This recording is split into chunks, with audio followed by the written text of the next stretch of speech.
Gaza is collapsing. Nowhere is safe in Gaza. Amid constant bombarding by the Israel Defense Forces, and without shelter or the essentials to survive, I expect public order to completely break down soon, due to the desperate conditions rendering even limited humanitarian assistance impossible. An even worse situation could unfold, including epidemic diseases and increased pressure for mass displacement into neighboring countries. We are facing a severe risk of collapse of the humanitarian system.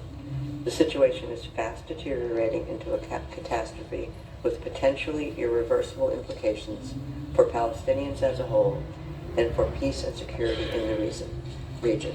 Such an outcome must be avoided at all costs." End of quote.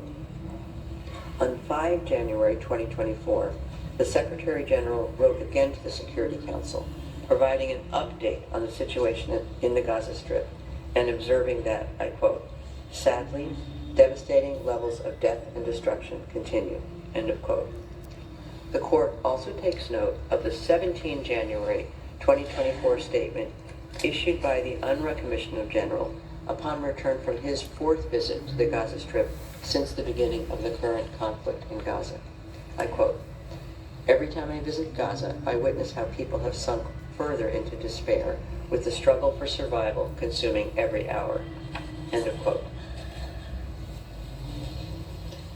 The court considers that the civilian population in the Gaza Strip remains extremely vulnerable. It recalls that the military operation conducted by Israel after 7 October 2023 has resulted inter alia in tens of thousands of deaths and injuries and the destruction of homes, schools, medical facilities, and other vital infrastructure, as well as displacement on a massive scale.